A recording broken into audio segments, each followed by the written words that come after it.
Hello guys, my name is Sophia. Welcome to our channel where we bring you the latest breaking news from around the world.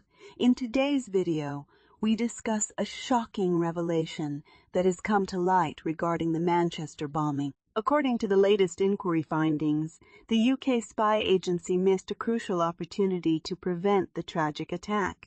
Stay tuned to find out more about this disturbing development and its implications for national security.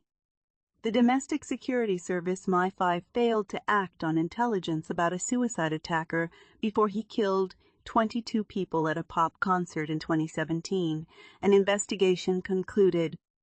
The Manchester Arena bombing remains the deadliest act of terrorism in Britain in nearly 2 decades. On Thursday, almost 6 years after the attack, the intelligence failures that led to it were finally laid bare. After months of deliberation, a public inquiry concluded that there had been a significant missed opportunity by Britain's domestic intelligence agency to take action that might have prevented the attack, which killed 22 people and injured hundreds more after an Ariana Grande concert in 2017. The final 226-page report said that the spy agency, MI5, had failed to act on 2 key pieces of intelligence about Salman Abedi, the 22-year-old suicide bomber, in the months leading up to the attack.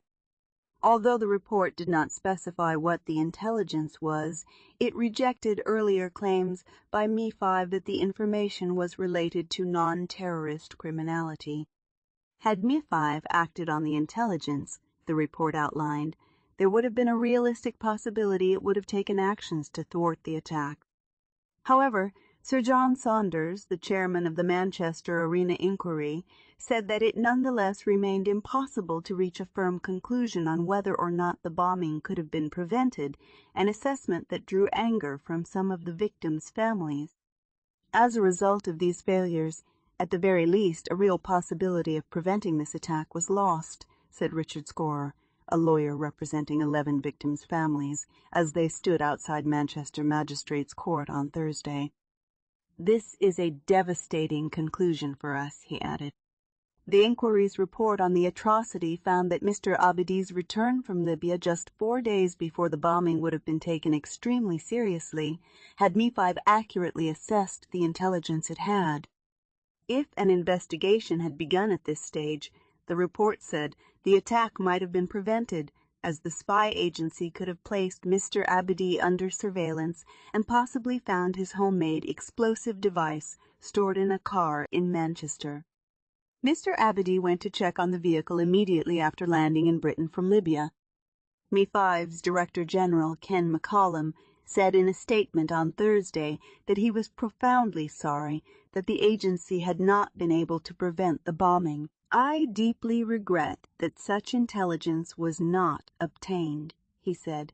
"Gathering covert intelligence is difficult, but had we managed to seize the slim chance we had, those impacted might not have experienced such appalling loss and trauma." The inquiry also found that MI5 had failed to share key pieces of intelligence with counterterrorism police, and that Mr. Abedi had most likely received assistance from someone else in Libya. This assessment contradicted an earlier conclusion by MI5 that no one other than Mr. Abedi and his brother Hashem had knowingly been involved in the attack. Motivated by adherence to the so-called Islamic State group, the report found Mr. Abedi's family bore significant responsibility for his radicalization. However, Mr. Saunders stressed that Mr. Abedi should have been referred in 2015 or 2016 to the British government's Prevent program, which aims to intervene with young people who show early signs of radicalization. For months, the security services presented their timeline of events and evidence for the Manchester Arena inquiry. Much of the information was given behind closed doors for reasons of national security, and some of the details surrounding the inquiry remain confidential. The independent inquiry, which the government set up in September 2020, included lawyers, victims' family members, and emergency service groups.